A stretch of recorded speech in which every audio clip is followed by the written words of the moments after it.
Donc, j'ai très vite pris conscience, en fait, qu'effectivement, il fallait que je bouge très régulièrement. Et ça, c'est un bon tips pour les entrepreneurs, d'apprendre à faire des micro-siestes. Je trouve que ce qui joue beaucoup, enfin, en tout cas, moi, c'est un fait, hein, j'ai 49 ans, donc je suis dans une autre période de ma vie en tant que femme aussi. Et l'hydratation, donc boire de l'eau, des infusions, en tout cas, boire quelque chose qui m'hydrate véritablement. Je fais vraiment attention à boire en continu parce que je sais que mes tissus en ont excessivement besoin. Et ça, je serais quand même assez vigilante. C'est des choses assez basiques, mais je serais vigilante sur le sommeil. Donc, le moteur premier, c'est plutôt de me dire je vais me sentir bien dans ce corps et ce corps, je vais en prendre soin pour qu'il m'emmène le plus loin possible. Bienvenue dans ce nouvel épisode de l'émission Santé d'entrepreneur, destinée à tous les chefs d'entreprise qui n'ont pas le temps de prendre soin d'eux. Vous y trouverez des interviews de dirigeants et des tips pour faire de votre santé une priorité et surtout un allié pour le développement de votre business, pour la croissance de votre entreprise. Avant d'accueillir un nouvel entrepreneur, aujourd'hui, je me présente. Je suis Bérénice, entrepreneuse et dirigeante de la société A2 Business Plus. Et j'accompagne les dirigeants à prendre soin de leur santé physique et mentale, tout en les aidant à développer leur business. Je m'adresse à vous, dirigeants de petites sociétés, entre 0 et 20 salariés, qui êtes seuls à gérer et à diriger. Pour vous, j'ai créé une méthode d'accompagnement terrain pour vous libérer de la charge mentale, alliant business et santé. Fort de mon vécu dans le monde de l'entreprise et du business, j'aspire au bien-être de ces entrepreneurs courageux qui ont osé créer ou reprendre leur entreprise, qui créent des emplois, qui portent de lourdes responsabilités sur leurs épaules chaque jour et pour qui on ne se soucie que trop peu de leur bien-être au travail. J'ai soif de partager avec vous des témoignages de dirigeants qui ont décidé de faire de leur santé une priorité et qui ont compris l'impact positif sur le développement de leur entreprise et par ricochet sur le bien-être de leurs collaborateurs. Je partagerai également des tips et des exercices pour améliorer votre santé au quotidien pour que vous soyez autonome pour prendre soin de vous. Parce que votre santé est le premier actif immatériel de votre entreprise. Faites en sorte que votre business soit au service de votre vitalité et de votre bien-être, et pas l'inverse. Eh bien, bonjour et bienvenue sur mon podcast Santé d'entrepreneur. Et aujourd'hui, on accueille, et c'est un grand plaisir pour moi d'accueillir Frédéric, que je vais pas vous présenter parce que je veux absolument lui laisser la parole pour qu'elle le fasse. En tout cas, je suis très contente de t'accueillir aujourd'hui, Frédéric. Merci d'avoir accepté l'invitation pour témoigner et faire part de ton quotidien de dirigeante, de fondatrice d'entreprise et à la fois sportive également. Et tu vas nous expliquer tout ça. Donc, je te laisse la parole. Bonjour Bérénice, et tout d'abord, un grand merci de m'accueillir au sein de ce podcast qui, pour tout te dire, m'a beaucoup intriguée au départ, m'a aussi flattée parce que je me suis dit, tiens, effectivement, il y a beaucoup de quotidiens d'entrepreneurs qui sont relatés et je suis ravie de le partager avec toi. Donc, je vais me présenter en quelques mots. Frédéric, 49 ans, Frédéric Daguet, fondatrice d'un studio graphique qui s'appelle Rubicom, qui a la particularité de cultiver justement la singularité des professionnels sur l'ensemble de la région Auvergne-Rhône-Alpes et plus si affinité. Le studio existe depuis maintenant 13 ans, voilà. Il est, je dirais, en développement positif, entouré de partenaires clés, de 13 partenaires, qui sont, je dirais, associés à mon métier des arts graphiques. Donc, je vais m'entourer de partenaires dans l'impression, dans la signalétique, dans les goodies. Donc, il y a beaucoup de corps de métier qui viennent renforcer mon offre commerciale. Je m'adresse aux entreprises essentiellement, petites, moyennes ou grandes, quel que soit leur secteur, leur valeur, leur environnement, leurs projets et leurs besoins. Et mon objectif, c'est de les faire grandir en matière d'image. Alors, soit avec une image qui existe déjà, voilà, une identité à relooker, à lifter, à faire évoluer, ou alors on part d'une page blanche et là, j'écris l'intégralité de leur histoire en fait avec eux en cultivant un message unique. particularité, j'ajoute quelque chose de cette activité. Elle est hébergée au sein d'une coopérative d'activité. Ça me tient vraiment à cœur d'en parler, qui s'appelle Cala d'Impulsion, qui est sur Villefranche-sur-Saône, puisque moi-même, j'entreprends sur Villefranche la plupart du temps. Et ce statut me permet d'avoir intégré depuis plus de 13 ans, un collectif de 80 entrepreneurs, ce qui permet de générer de l'émulsion, de la dynamique, je dirais des belles énergies qui se croisent et surtout des opportunités d'affaires. Voilà comment je peux me résumer. Je peux aussi dire que je suis quand même maman de 2 enfants, c'est quand même pas rien non plus, de 9 et de 14 ans. Voilà, donc on peut dire que j'ai un quotidien qui est plutôt bien rempli, Bérénice.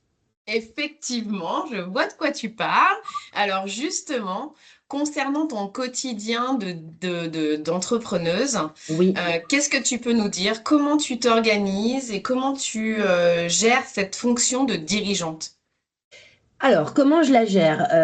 Déjà, c'est une fonction que j'ai appris, puisque avant ces 13 années d'entrepreneuriat, j'ai été salariée. Voilà, je suis quasiment à la moitié, 50-50 entre le salariat et l'entrepreneuriat. Donc, tout ça, c'est des routines qui se sont mises en place. La COP a fait qu'elle m'a accompagnée aussi de manière très structurée dans la gestion du rythme, dans la gestion du temps, dans tout ce qu'on a à apprendre en tant qu'entrepreneur. On ne naît pas entrepreneur. On connaît notre métier par cœur, on sait accompagner nos clients, on est des experts de notre savoir-faire, mais ceci dit, quid de la gestion du temps? Parce qu'en tant qu'entrepreneur, on produit, certes, on prospecte. La plupart du temps, je dirais, les deux critères essentiels de l'activité. Mais aussi, on gère notre administratif, on se met en veille permanente. Moi, dans le métier créatif, je vais faire des expos, je vais m'ouvrir à des lectures, à des visuels que je vais regarder droite, gauche, etc. Donc, je m'inspire. Mais il y a également aussi la recherche de nouveaux partenaires. Donc, c'est des journées sont des journées qui sont très chargées, qui vont démarrer relativement tôt. Moi, je suis quelqu'un qui se lève assez tôt, on va dire. À 5h50, 5h45, je suis debout. Ma journée démarre, j'ai besoin d'un temps solo pour organiser déjà, si je rentre dans le concret, mes traitements de mails, mes programmations de posts sur les réseaux. Je passe quand même pas mal de temps sur les réseaux, il faut le dire. Pour mon studio, mais aussi pour mon collectif. Donc, je mène vraiment ces 2 activités en parallèle parce que c'est vrai que j'ai un rôle aussi que je tiens dans l'équipe d'appui de Cala d'Impulsion. J'accompagne les entrepreneurs également sur le plan individuel en matière de développement. Donc, la journée démarre comme ça. Et puis ensuite, un pied après l'autre sur des animations d'ateliers pour le collectif, mais également de la création, de la prospection, du réseau. Si je peux te donner un exemple sur ma journée d'hier, par exemple, j'ai démarré avec 2 rendez-vous commerciaux. Donc, c'était des rendez-vous où je présentais le studio, des rendez-vous qualifiés, effectivement, qui donnent lieu à un cahier des charges, etc.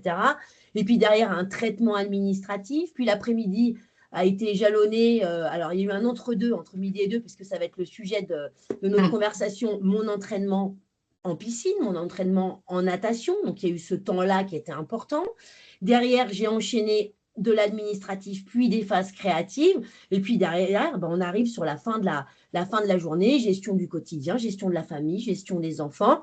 Et puis ensuite, la soirée, on a l'impression qu'elle se termine, mais allez, un soir sur 2, il y a quand même relativement encore un temps qui peut être dédié aussi à la gestion de mon entreprise. Donc, peut-être une tâche que je n'ai pas terminée ou une prod que je dois terminer parce que je vais avoir une charrette ou quelque chose effectivement d'un peu plus tendu sur une fin d'année pour un projet à livrer. En tout cas, on peut dire que ça démarre, allez, à environ 6 heures et que ça va se terminer, dans le meilleur des cas, à 19. Et s'il faut se remettre derrière l'écran, ça peut être jusqu'à 23 heures, minuit. Mais ça va vraiment fluctuer en fonction de l'activité. Ok, eh ben écoute, merci d'avoir détaillé aussi bien ta journée d'hier, ou une journée type en tout cas, qui est très révélatrice de tout ce que peuvent vivre les dirigeants d'entreprise. Et effectivement, tu as fait un focus sur la prod et le développement commercial. Oui. Et il y a tout le reste. Et pour certains, eh ben, il y en a qui font que la prod, enfin en tout cas sont mis à leur compte en pensant qu'ils allaient faire que la prod. Et au Hum, final, ils se retrouvent avec le commerce, l'admin, etc., etc. Enfin bon, la recherche de partenaires, le plein de choses développement. à faire qu'on mesure Hum, pas forcément quand on crée une boîte. Et j'imagine que dans l'accompagnement que tu fais auprès des oui, dirigeants, bah, du coup, tu es amené à en tout à fait. parler. Et donc, bah, la bonne nouvelle, c'est que ça fait quand même 13 ans que tu es à ton compte et que donc Tout à tu fait. es dans ce rythme. Hum. Alors, comment tu fais Alors, pour avoir ce rythme et pour y trouver un équilibre physique, mental, Tal. voilà, général, Ouais. quoi. Alors, déjà, je vais démarrer par juste un état de fait. Je pense que à l'heure qu'il est, si j'étais un enfant, tu vois, en 2025, je serais Mm. certainement diagnostiquée euh, comme étant quelqu'un d'hyperactif. Ça, c'est une certitude. D'ailleurs, tu vas me dire, je pourrais très bien faire le test, parce que j'en ai déjà parlé avec des spécialistes de la question, puisqu'on a des entrepreneurs autour de cette thématique chez nous. Je n'ai pas du tout envie de le faire. Si tu veux, je m'analyse comme ça. Ça fait des années que je fonctionne de cette manière-là. Enfant, j'étais quelqu'un qui était très, très dynamique, très, très bougeon, sportif depuis toujours. Le sport, chez moi, c'est non négociable, c'est presque une religion. Tu vois, c'est culturel. C'est culturel parce que dans ma famille, c'est culturel parce que je ne peux pas l'enlever, en fait, de mon quotidien. Et puis je pense qu'en étant entrepreneur, je me suis aussi dit que ce caractère que j'ai déjà matche bien avec l'idée d'entreprendre. En tout cas, je pense que c'est une force, que c'est une chance d'être comme ça. Après, attention, warning, on parle des RPS souvent. Enfin, on en parle un peu moins pour l'entrepreneur qu'on est nous, solo, mais je pense que l'entrepreneur, son premier ennemi, c'est lui-même. En tout cas, le premier risque auquel il doit faire face, c'est nous, c'est notre nature à vouloir bien faire, à vouloir en faire beaucoup et à s'oublier au milieu de tout ça, de tout ce développement. Donc, il y a vraiment ces warnings-là, en tout cas, quand j'accompagne les entrepreneurs sur cette partie-là, hein, sur la partie accompagnement, mais aussi quand je discute avec des clients autour de la création, on parle souvent de nos quotidiens et ne pas s'oublier là-dedans. Donc, c'est vrai que le temps d'évasion, je dirais, de mise à plat, de prise de hauteur, de respiration, il est un véritable allié. Et moi, je prends vraiment le sport comme l'allié de mon intuition aussi, en plus. Si tu veux, c'est la respiration, c'est l'arrêt, c'est la pause pour se régénérer, pour mieux repartir, pour prendre de la hauteur. Mais c'est aussi, moi, une vraie fenêtre pour régénérer mon esprit et me dire, bah tiens, je vais revenir avec encore des idées plus fines, plus affûtées, peut-être revisitées. Je peux partir en une matinée, en fin de matinée, me dire, allez, je vais nager. Et quand je repars, eh ben, l'œil est complètement neuf, tu vois. Si jamais je Ok. bloquais sur un sujet, tu peux être sûr qu'en début d'après-midi, je bloque plus du tout. Ça y est, hop, les portes, elles sont ouvertes. Ok. Alors, quand est-ce que tu as pris conscience de tout ça, de cette nécessité? De ce non négociable. Est-ce qu'il y a eu voilà, explique-moi à quel moment ça s'est mis en place. En fait, je ne sais pas si je vais répondre. Je pense que ça s'est fait très naturellement et que je ne l'ai même pas réfléchi.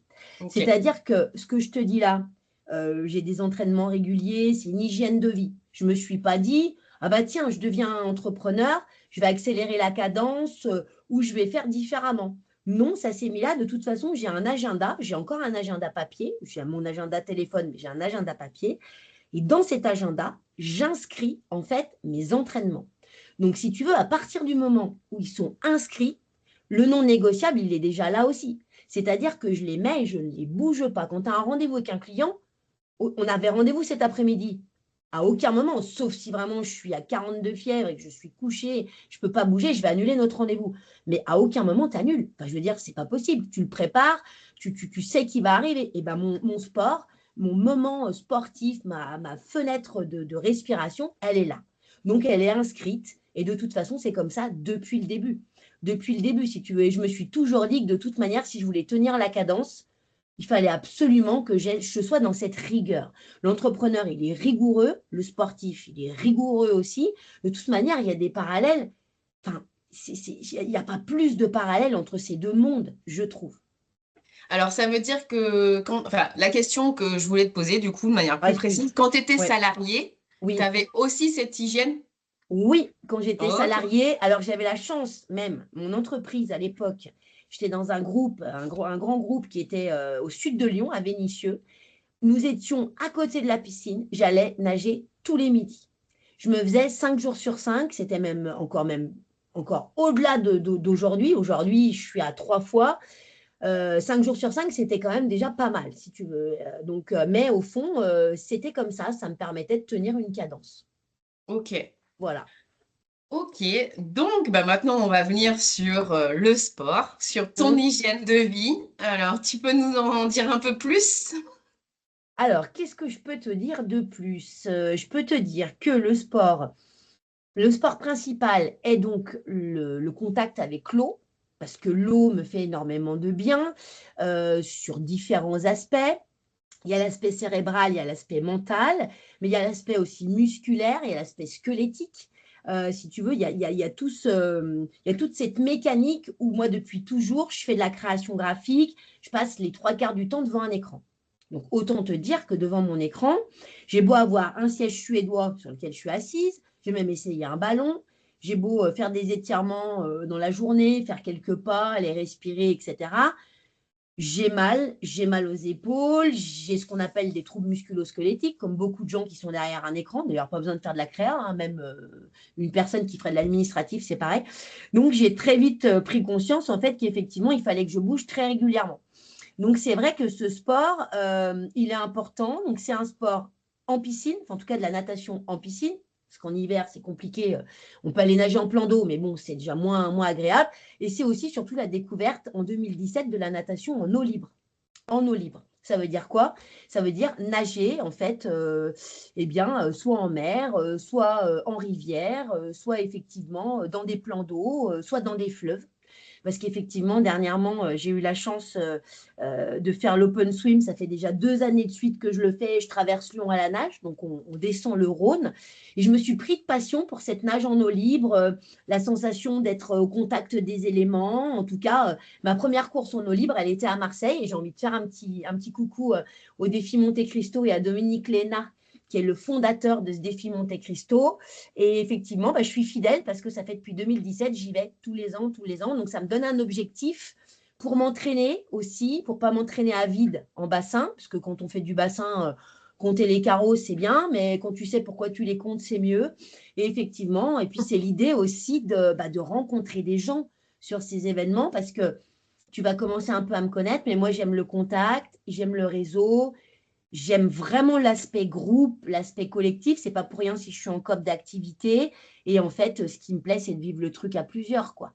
C'est le départ, c'est le monde, c'est l'euphorie, c'est la préparation.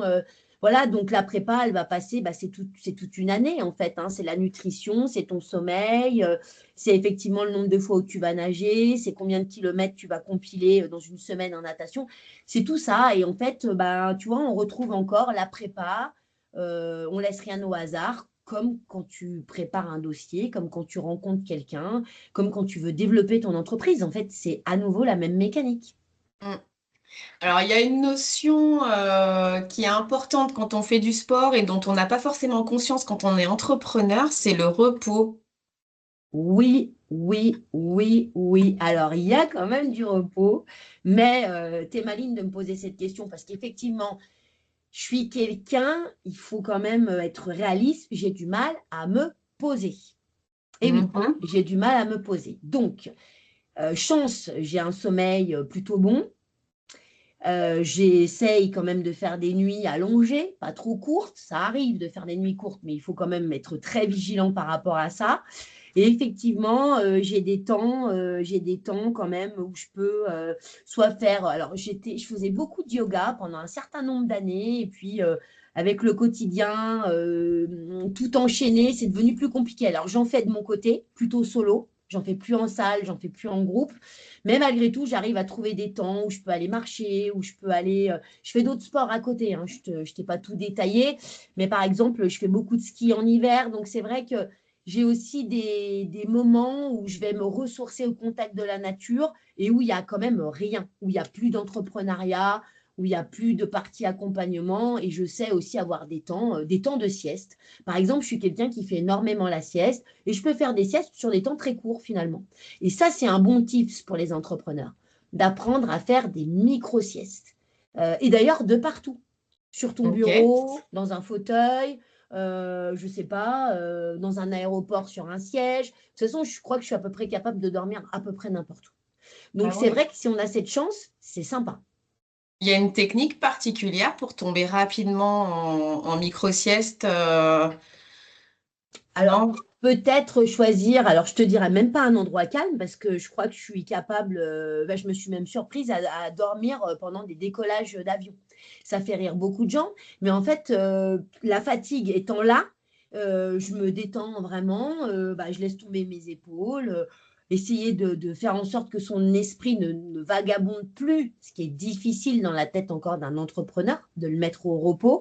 Mais en tout cas, peut-être de penser juste à un moment sympa. J'ai fait beaucoup d'hypnose pendant un temps. Donc, Hmm. penser à un moment, à un lieu ressource. La nénette qui m'accompagnait me disait retourne dans ce lieu. Souvent, on était dans l'eau d'ailleurs à ce moment-là. Un peu un instant fœtal, tu vois, comme si je pourrais presque être. C'est presque comme si j'étais vraiment ouais, enfant, nourrisson, enfin, tu vois, dans le ventre de ma mère, quoi. Je Hmm. retrouve ça, en fait, quand je nage, c'est vraiment cette espèce de, il n'y a plus rien, il y a du silence, et là, voilà. Et du coup, là, pour le coup, je ferme les yeux et je tombe. J'ai pas besoin ni de bouchon d'oreille, ni rien du tout. Ok. Hum. Alors c'est marrant parce qu'on a parlé du repos et toi tu m'as dit des marches dans la nature, du yoga. Ouais, c'est ça. Eh bah oui, mais comment te dire? Bah écoute, si tu peux croiser d'autres gens qui me connaissent bien, je pense qu'ils comprendront ce que je suis en train de dire. Eh oui, je suis pas dans un canapé. Ouais. Mais ça fait écho avec un peu ce qu'on disait avant qu'on lance l'enregistrement. Quand j'ai interviewé Guillaume Millet, là, le Hum. chercheur, il parlait de la sédentarité et en fait, aller marcher, c'est aussi reposer l'esprit. Oui, Être dans la nature, c'est une forme de repos d'une certaine partie du corps. Donc, c'est pas parce qu'on marche qu'on se repose pas au final. tout à Donc, fait. il y a une forme de Ouais, décontraction et de repos par rapport à l'effort cérébral. physique que tu peux fournir par ailleurs quand tu es dans l'eau, quand tu nages, quand tu t'entraînes, etc., quoi. Exactement. Et puis, tu Ouais. sais, j'ai eu aussi des périodes de ma vie où j'ai fait plutôt des grandes randonnées, c'est-à-dire des traversées, GR10, GR20. Enfin, j'ai eu plusieurs périodes de ma vie où j'ai marché bivouac, un sac à dos, autonomie. C'est des choses que j'ai fait d'ailleurs seule et puis après avec mon conjoint, puisque on était vraiment sur le même mode. Je crois que j'ai jamais autant pris de décisions et de bonnes décisions que quand je faisais des traversées. Traversées dans l'esprit, traversées en réel, étape et réflexion, étape. Encore une fois, prise de hauteur. Alors, prise de hauteur, pas forcément premier degré, mais prise de hauteur sur des sujets où tu n'arrives pas, effectivement, tu as la tête dans le guidon. Là, tu n'as plus qu'une seule chose à penser, c'est l'étape du lendemain. Et la constitution de ton sac à dos, ça j'aime beaucoup aussi les préparations, moi, dans des événements comme ça, tu vois. Mais ça doit être, de toute façon, j'arrive pas à ne pas préparer. Je t'avais dit quand on s'est rencontrés, est-ce que je dois préparer quelque chose? Et ça me faisait beaucoup rire. Mais en fait, je me suis forcée, je me suis dit, on va rien préparer et on verra ce qui sort. Mais en fait, je crois que j'ai besoin de penser, de préparer quand même certaines choses. Et là, les décisions, pour le coup, elles sont venues d'elles-mêmes à chaque fois. Donc, c'est de la Mmh. clairvoyance aussi. Tu vois, c'est Mmh. quelque chose, c'est l'esprit se libère. En fait, il se réduit à son plus simple appareil et là, les solutions apparaissent. Mmh. Ok. Est-ce que quand même dans ton activité, tu as des moments de suractivité, de surcharge de travail Oui. et comment tu les gères par rapport à cet équilibre? Alors, c'est vrai que quand j'ai des surcharges d'activité, ça veut dire que je vais avoir, de toute façon, dans mon métier graphique, c'est le quotidien d'avoir souvent beaucoup de dossiers ouverts. Donc, ça peut être des dossiers Je te prends un exemple, ça peut être une identité visuelle sur laquelle effectivement il va y avoir beaucoup de travail, beaucoup de recherche, de messages, d'univers graphiques, etc. Mais à côté de ça, ça peut être une mise à jour de carte de visite. Et puis en parallèle, ça peut être la constitution d'un flyer pour un événement. Et puis comme dernièrement, j'ai œuvré pour Cala d'Impulsion et son centre de formation où j'ai monté un catalogue d'une 40aine de pages. Donc ce n'est pas du tout des projets de même envergure. Mais ceci dit, il t'accapare l'esprit, je dirais, de la même manière, puisque de toute façon, il y a la même énergie au service du projet. Donc là, il faut être vigilant, malgré tout. Parfois, je suis honnête et sincère, au lieu de s'entraîner 3 fois par semaine, je vais réduire à 2. Mais par contre, là, à ce moment-là, je vais quand même faire attention à ne pas enchaîner des nuitées trop courtes, à ne pas effectivement être trop statique, trop longtemps, parce que quand il y a beaucoup de production, je suis capable de ne pas bouger pendant des heures derrière un ordinateur. Donc là, c'est attention au coude, au poignet, la souris, la nuque. Ensuite, la gestion des réseaux sociaux. Enfin, il y a tout ça. Je te vois faire ton stepper en même temps. Je me dis que je vais peut-être me mettre à faire du stepper pendant que je bosse. Ou alors que je vais bosser en station debout. En tout cas, c'est vrai que moi, je suis sur un siège suédois qui n'a pas de dossier. Donc déjà, rien que ça, j'ai une posture aussi qui me permet de me tenir vraiment toujours droite. Donc, quand j'ai des charrettes et quand j'ai des dossiers un peu intenses, j'essaye d'être vigilante sur mon sommeil, sur mon temps de travail en continu et également aussi, je dirais, sur mon hydratation. Je trouve que ce qui joue beaucoup, enfin, en tout cas, moi, c'est un fait, hein, j'ai 49 ans, donc je suis dans une autre période de ma vie en tant que femme aussi. Et l'hydratation, donc boire de l'eau, des infusions, en tout cas, boire quelque chose qui m'hydrate véritablement. Je fais vraiment attention à boire en continu parce que je sais que mes tissus en ont excessivement besoin. Et ça me permet quand même de me sentir mieux aussi globalement et de manger aussi plutôt léger. Alors, j'ai toujours fait très attention à mon alimentation. Vraiment, hein, sur un plan, je me suis fait suivre par une naturopathe. Tu vois, j'ai pas mal de choses aussi autour de moi qui font que finalement, je suis quand même très, très attentive. Je ne te fais pas la liste de tous les gens que je vais voir, mais je suis quand même plutôt ouverte à pas mal de pratiques. Ok. Naturopathie, ostéopathie, hypnothérapie. Enfin, il y a beaucoup de choses. J'ai testé pas mal de choses et je trouve que c'est intéressant de s'entourer. En fait, en tant qu'entrepreneur, il faut aussi savoir s'entourer, pas que de partenaires techniques, mais de partenaires bien-être. Ok. Tu m'as parlé de massage aussi. Ah, important, je fais une autre petite parenthèse pub. On a une excellente masseuse qui s'appelle Stéphanie Castan, qui fait partie donc, du Pays de l'Arbrel. Elle fait partie du club des entrepreneurs du Pays de l'Arbrel. Elle est aussi dans notre COP et on a la chance d'avoir un massage assis. Alors, il est mensuel. Donc, c'est une technique où tu es sur un siège. Voilà, tu n'es pas allongé, mais tu es assis. Ça dure entre 25 et 30 minutes. Et le but, c'est de dénouer les tensions. Le but, effectivement, c'est de stimuler aussi la concentration, puisque ce n'est pas un massage pour ensuite aller se coucher, mais c'est un massage qui va permettre de repartir, à la fois détendu, dénoué, et aussi de favoriser la concentration. Et ça, il est aussi mis dans mon agenda. Ok. Voilà. Donc ça, c'est vraiment du bien-être. C'est pas négociable non plus. Je me dis, ça a un coût, mais notre santé n'a pas de coût non plus, Hmm. si on veut tenir dans le temps. Parce qu'il faut se dire que l'entrepreneuriat, c'est une course de fond. Ouais, un marathon. C'est un marathon ou une longue distance Une longue distance. Encore en eau plus. ou je ne sais Oui. pas, ou ailleurs, etc. En tout cas, c'est un parcours jalonné d'épreuves, d'étapes, des dénivelés qui sont pas toujours évidents. Mais en tout cas, l'idée, c'est de ne pas partir à fond. L'idée, c'est de garder une cadence.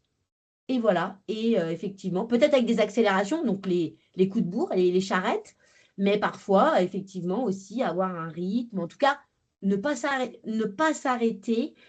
Et j'avais quelque chose que j'avais envie de livrer aussi dans mon témoignage, c'est que l'action est vraiment la clé. En tout cas, le mouvement est la clé. Et tu vois, il y avait une citation de Pablo Picasso qui est: l'action est la clé fondamentale en fait de tout succès.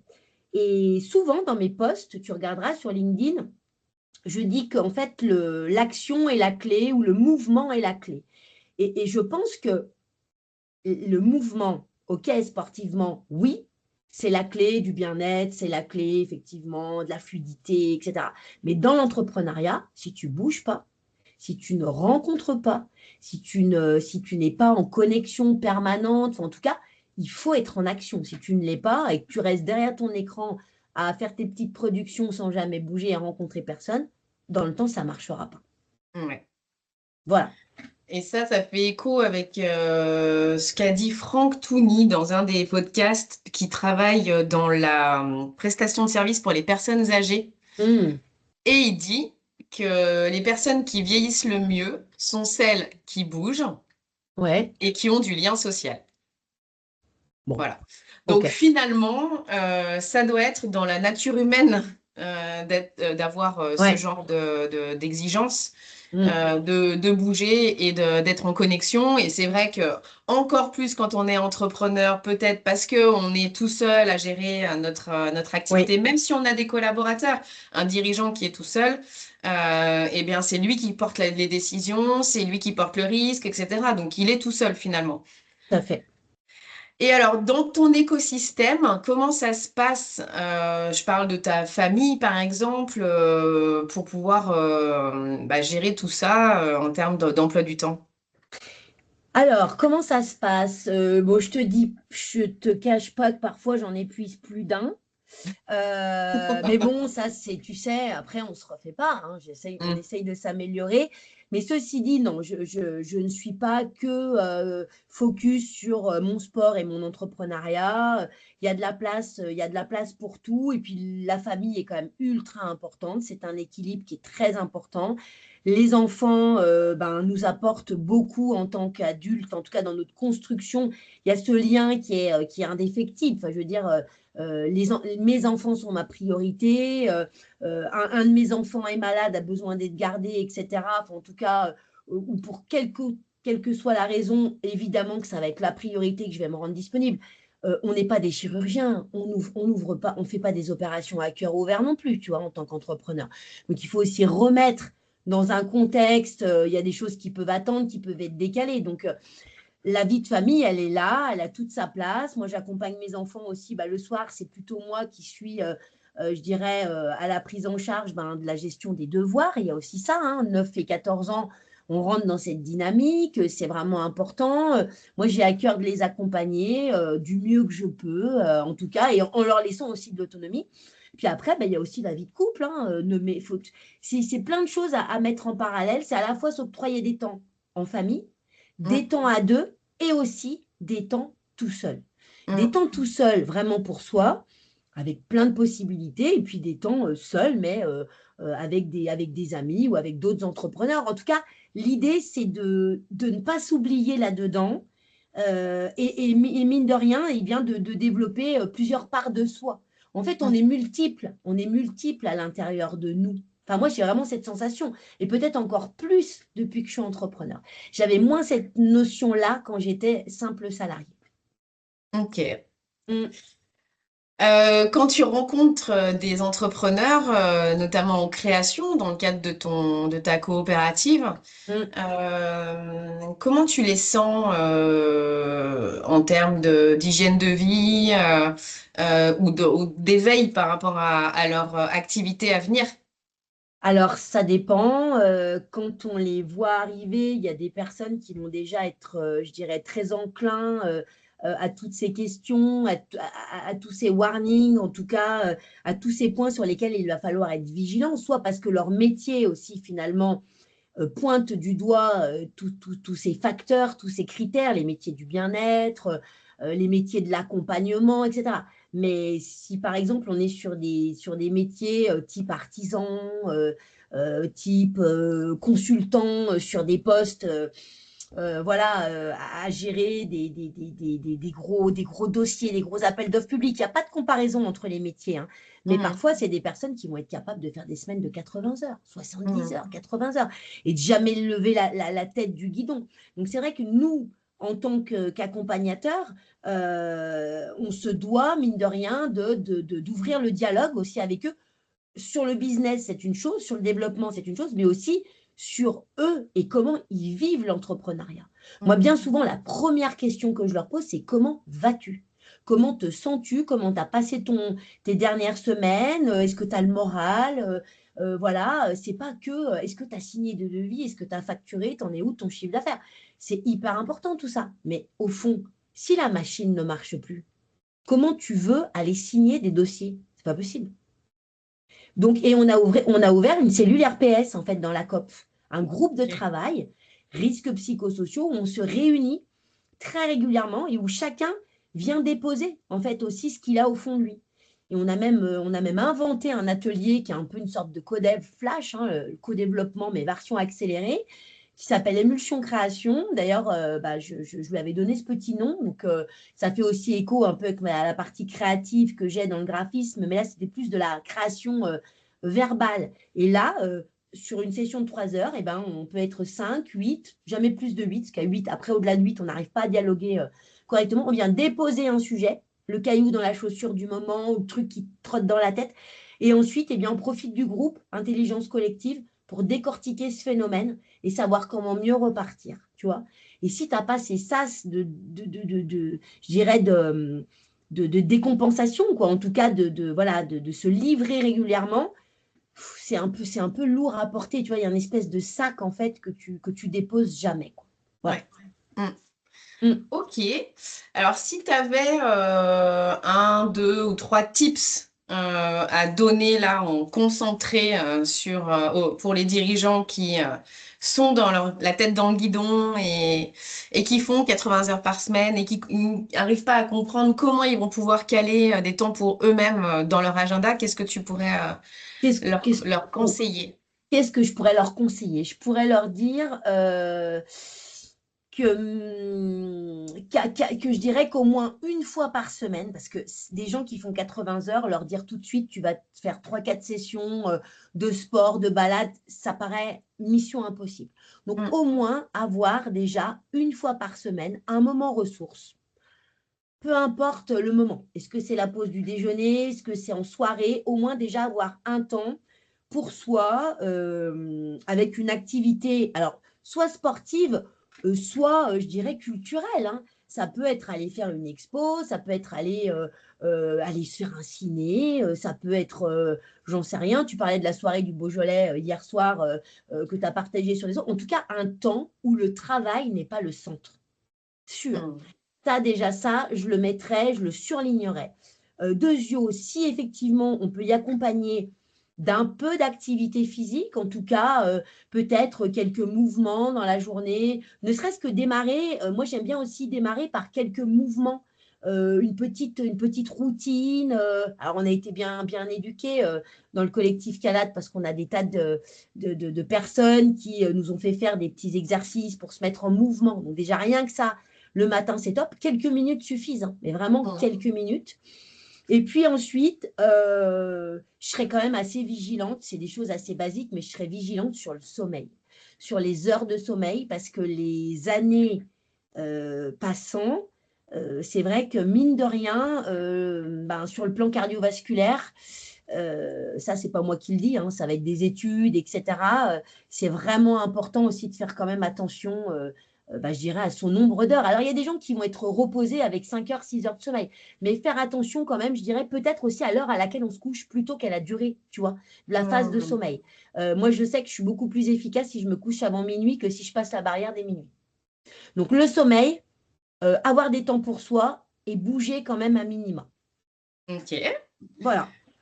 Eh ben écoute, merci pour ces tips. Est-ce que tu as envie de rajouter quelque chose? Parce que je sais que tu avais quand même si tu n'as pas préparé, tu avais encore, enfin, tu avais des choses en tête quand on s'est eu la première fois. Alors, on a déjà balayé plein de sujets et tu as apporté un témoignage très complet sur comment toi tu gères ta vie d'entrepreneur.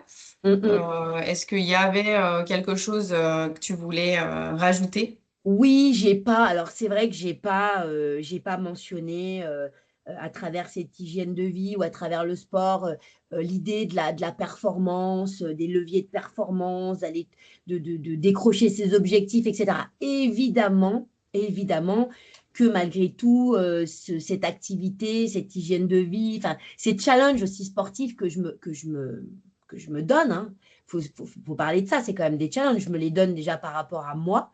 Ça me fait le plaisir déjà de les mener et de me dire, tiens, tu es capable d'aller au bout, tu t'es inscrit sur une course, et je le fais de manière très régulière, etc.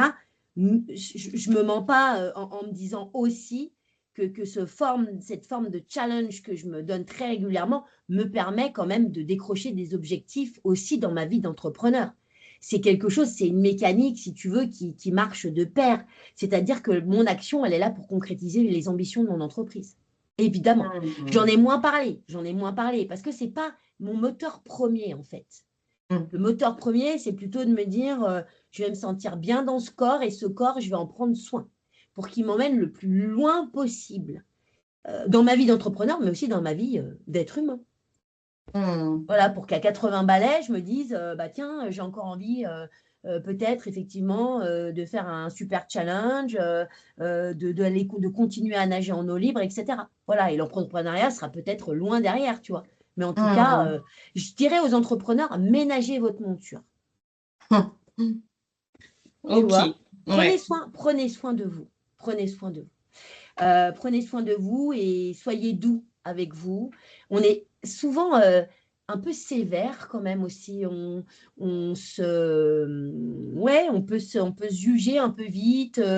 Donc, célébrons aussi les succès, même les plus petits de la journée. Tu as réussi à compter un temps de rien dans ton agenda ou d'aller bouger alors que tu ne le faisais pas. Bah déjà ça, bravo quoi. Ouais. Voilà.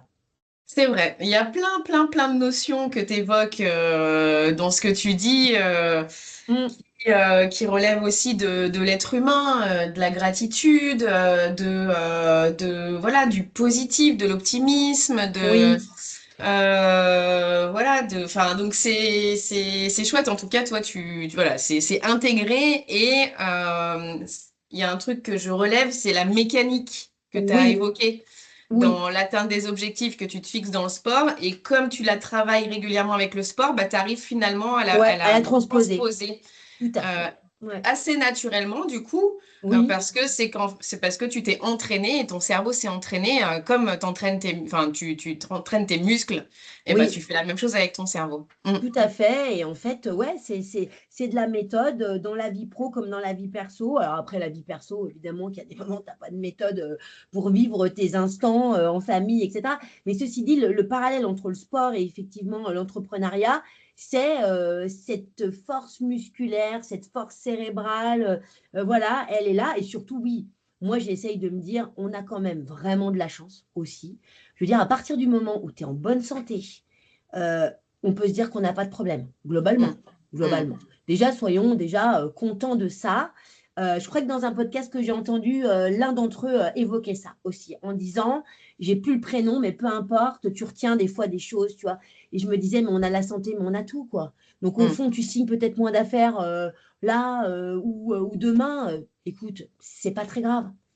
C'est aussi des cycles, tout ça. Hein. C'est des cycles, en fait, le business. Ouais.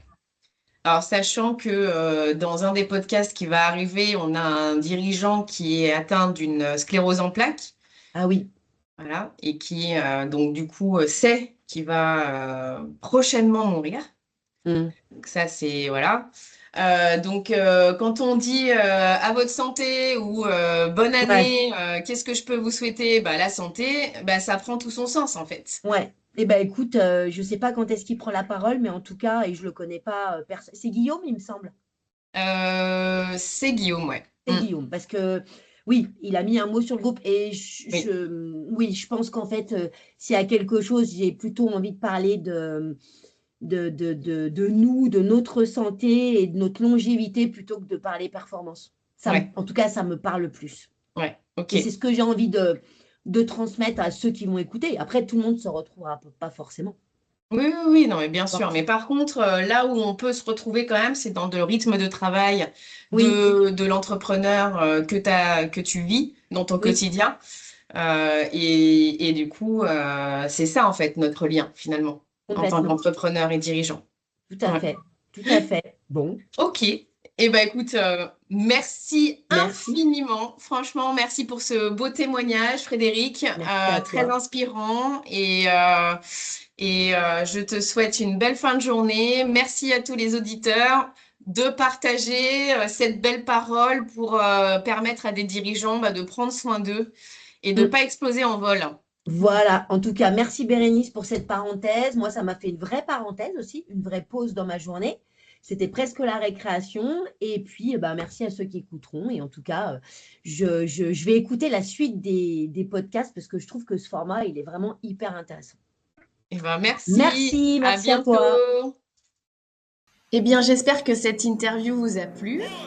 Alors, si vous aussi, vous avez envie de témoigner sur votre expérience de vie et expliquer à tous ces dirigeants quel lien vous faites entre votre santé et le développement de votre chiffre d'affaires, ou si vous aussi, vous avez envie d'être accompagné pour développer votre chiffre d'affaires, votre business, en prenant soin de votre santé physique et mentale, vous pouvez me contacter soit via les réseaux sociaux et essentiellement sur LinkedIn à Bérénice Volgringer. Ma société, c'est A2 Business Plus. Vous la retrouverez aussi sur Internet. Je vous souhaite une très belle fin de journée et je vous dis au prochain épisode. À bientôt!